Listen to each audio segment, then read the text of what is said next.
Give me your attention, and I'll erase your weakness, not because I'll give you motivation, not because I'll fill your ears with empty inspiration, but because you'll see what you've been calling weakness for what it really is, an illusion, a narrative, a system of lies you've told yourself so often you've mistaken them for your personality. And if you're willing to listen closely, if you're willing to sit through the discomfort and let Nietzsche speak to the parts of you that you've kept hidden, then something in you will shatter. And what replaces it will not be a better version of you, it will be the version that was always there, buried beneath the weakness, waiting for the moment you stopped protecting it. Let's be clear, Nietzsche didn't believe in comforting the weak. He didn't write for the fragile or the sensitive, or the endlessly anxious. He wrote for the ones who were ready to confront the violence of life with eyes wide open, the ones who were tired of lying to themselves, the ones who realized that nothing is coming to save them and finally decided to stop waiting. And if you've reached that point, if you've had enough of the fear, the passivity, the apologies, the emotional inflation that has softened you into invisibility, then this is your beginning, not your transformation, your return, because strength was never outside you. It was simply buried under layers of self-doubt, societal training, and the addiction to comfort. So let's begin with a question. What does it mean to be weak? Most people think weakness is crying too much or being physically small or lacking discipline, but Nietzsche would tell you otherwise. Weakness isn't emotional expression. Weakness is emotional submission. Weakness is needing permission. Weakness is outsourcing your validation to people who don't even understand themselves. Weakness is choosing peace over truth. Weakness is lying about what you want just to avoid judgment. Weakness is calling your laziness self-care and your fear humility and your insecurity empathy. Weakness is not the absence of strength, it is the presence of self-betrayal. And here's the brutal truth. The modern world is built to make you weak. Your education trained you to obey. Your culture trained you to conform. Your media feeds you helplessness disguised as awareness. And even the people who say they love you, many of them benefit from your softness, your silence, your hesitation, so they encourage it. They praise your selflessness. They reward your passivity. They applaud your restraint, not because it's good for you, but because it keeps you small, predictable, dependent, and worst of all, forgettable. Nietzsche saw this. He saw the way society molds you into a domesticated version of yourself, and he said, the individual has always had to struggle to keep from being overwhelmed by the tribe. He didn't mean struggle physically, he meant struggle psychologically. The struggle to stay true to your instincts when the world demands you neuter them. The struggle to remain dangerous, not violent, not chaotic, but dangerous in a world that wants you polite, polished, and obedient.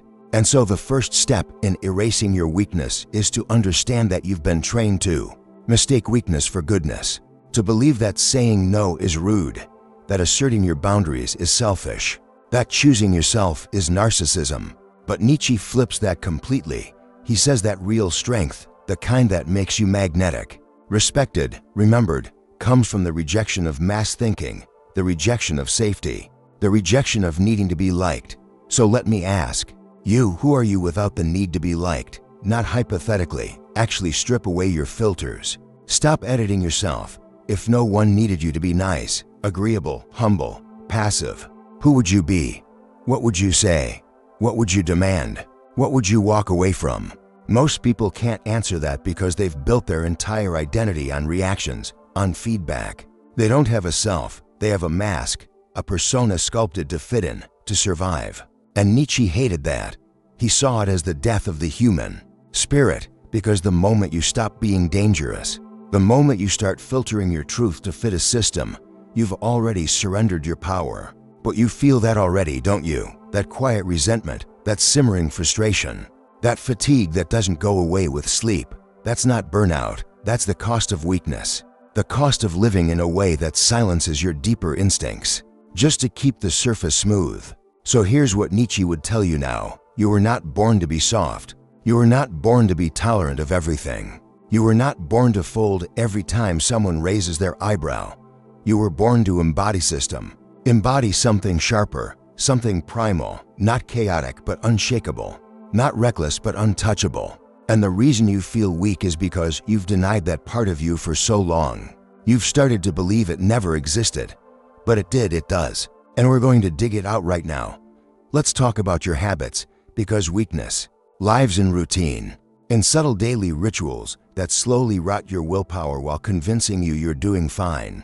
Nietzsche said, "He who cannot obey himself will be commanded." You wake up and you check your phone. Already you've lost, not because phones are bad, but because you didn't claim the day. You surrendered it. You scroll, you compare, you envy, and then you rationalize. You say it's harmless. But every time you react before you create, you weaken the muscle of sovereignty. You become emotionally flabby. You lose edge. You lose command. So let's change that. Start owning your mornings. Before you check a screen, check your posture. Check your breath. Remind yourself that you are not a consumer first. You are a creator, a builder, a strategist, and your energy is not available to algorithms the second you open your eyes. Next, speech.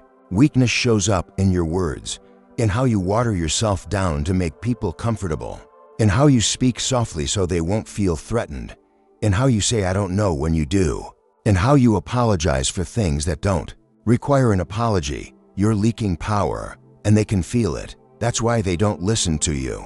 That's why they talk over you. That's why they underestimate you. Nietzsche didn't whisper. He wrote with fire, and he expected you to do the same, not to be loud, but to be clear. Clarity is force. Clarity makes people pause. It makes them lean in. And if your presence doesn't do that yet, then you have work to do, not because you're broken, but because you've been hiding. Stop hiding. Own your opinions. Say them clean. Don't explain them. Let the silence after you speak carry weight. Most people are afraid of silence. You won't be. Because silence means tension, and tension is how respect is earned. Now let's talk about emotion. You think strength means feeling nothing. That's wrong. That's dysfunction. Nietzsche didn't teach emotional numbness. He taught emotional command. That means you can feel everything and still choose your action. You don't react, you respond. When someone disrespects you, you don't explode. You don't chase, you don't defend, you just stare, you wait. And when you move, it's calculated, it's exact, it's surgical. That is strength. Weakness is emotion without awareness. Strength is emotion under control. So stop saying "I'm just an emotional person." That's a lie. You're just undisciplined. And discipline isn't cold, it's clean, it's precise. It's the difference between crying in a breakdown and crying with purpose. The first makes you a victim, the second makes you human. And speaking of victims, Nietzsche hated them. He believed victimhood was the modern form of slavery, not physical slavery, psychological slavery. The need to blame, to wait for rescue, to justify stagnation with trauma. He didn't deny pain. He denied passivity. So here's what you do. You stop telling your story like a tragedy. You stop reciting your traumas as identity. You stop weaponizing your pain to get sympathy. You start transmuting it into steel. Because here's the truth. No one cares what happened to you, not really. They care what you become despite it. And if you can become something impenetrable, something refined, something quiet but unshakable, then your past becomes a forge and your scars become your armor. Nietzsche said, "He who has a why to live can bear almost anyhow." But here's the secret. Your why is not found. It is chosen. You don't wait for it. You decide it. You carve it into your days. And the moment you do, weakness begins to dissolve. Because when you know your direction, distractions die, drama fades, doubt becomes noise, and weakness, it loses its grip. So decide right now. Who do you serve? What do you build? What do you protect? What will you not tolerate one more day? Make it real, make it written, make it non-negotiable. Because if you don't choose a why, the world will assign you one, and it will be weak, it will be soft, it will keep you obedient, broke, and forgettable. But that's not your fate, not anymore, because by the time this is done, you will no longer be the same. And now we will go even deeper. We will confront your subconscious. We will dismantle the habits that enslave you, and we will begin the final process of reintroducing you to yourself, the version of you that never needed to be fixed, only unleashed. You made it this far. That means one thing. You're not like the others. Because most people can't sit still when someone touches their weakness. Most people flinch. They click away. They chase another dopamine hit. They pretend they already knew this, but you're still here. And that means something in you is starting to wake up. Something old, something raw, something buried. Nietzsche didn't just write about power. He wrote about what makes men afraid of it. He knew that weakness isn't just physical or mental, it's existential. It's rooted in the stories you've accepted, the definitions you've inherited, the quiet agreements you made with fear, before you even knew what fear was. And one of the deepest roots of weakness, the fear of being alone. Let's talk about that. You've spent your whole life trying to belong. School trained you to raise your hand for permission. Friends trained you to stay inside the tribe. Family trained you to suppress what's inconvenient. Relationships trained you to be agreeable, non-threatening, soft-edged. And slowly you became addicted to acceptance, not love. Acceptance, the kind of dead, passive inclusion that requires you to shrink, silence, and shapeshift just to be tolerated. But Nietzsche would look you in the eye and say you must be willing to stand alone utterly, completely, if you are ever to know yourself. Because the truth is, belonging has a price, and most people pay with their authenticity, with their strength, with their individuality. But not you, not anymore. You're going to unlearn the addiction to belonging. You're going to become someone who doesn't beg for a seat at the table. You're going to build your own table, and if no one joins, you good, more room, more space, more clarity. That's the first upgrade, solitude over submission. Now let's go deeper. Why do you procrastinate? Why do you sabotage yourself? Why do you delay the things you know will make you better? Most people think it's laziness. It's not, it's a hidden loyalty. A psychological contract you made long ago to stay small so others wouldn't feel uncomfortable. Somewhere in your past, you learned that shining too brightly made people pull away. You learned that power came with distance, that honesty came with punishment, that ambition came with loneliness. So you adapted.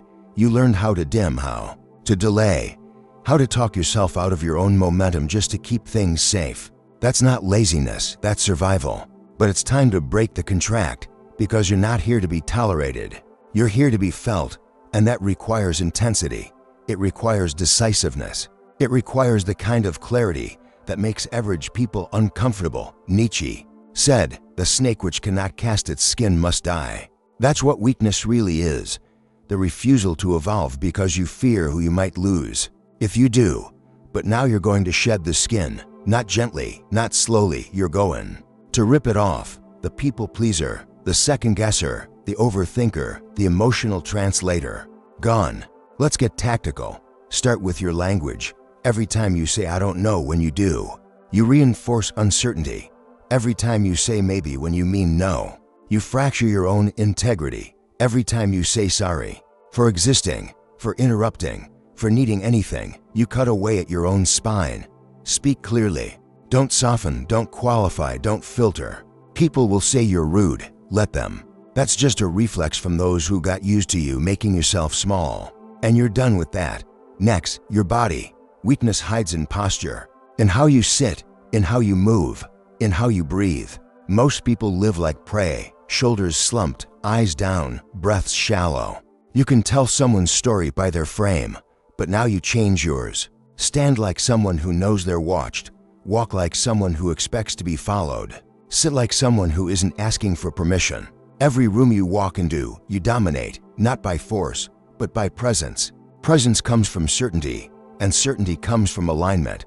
So ask yourself, what do I believe in so deeply that I would walk away from anything that doesn't honor it? Write it down, carry it, live by it, let it bleed into everything you do. Now let's kill something else, victimhood. Nietzsche despised the modern tendency to glorify suffering. He saw it as a trap. When you make your pain your personality, you become addicted to weakness. You become loyal to your struggle. You find identity in it. But here's the truth. No one cares what you survived. They care what you became because of it. And if all you became was bitter, anxious, fragile, then you let your story win. So rewrite it. Don't say I'm a trauma survivor. Say I'm a builder of fire. Don't say I was abused. Say I became untouchable. Don't say I have anxiety. Say I own stillness. Words are spells. Speak power or stay silent. Now let's close. Because you already knew everything I said. Somewhere inside you. The real you, the grounded, clear, calm, dominant version, was listening to every word and nodding. Remembering what strength feels like. What clarity feels like. What it feels like to move without apology. To protect your energy like a king guards his land. To walk away from conversations that shrink you. To say no with your chest. To say yes only to the things that sharpen you. To sit in silence and feel no need to fill it. That's not motivation, that's home, you're back. But here's the catch, you can't unknow this. You can't go back to being the version of you who made excuses. Who delayed, who broke promises to himself. Because now you know better. And when you know better, you either evolve or you lie. So choose. Become the man Nietzsche would respect. Not the loudest, not the richest, not the most praised. The most real, the one who looks in the mirror and sees no hesitation, only presence. This is your standard now, guard it like your life depends on it. Because it does.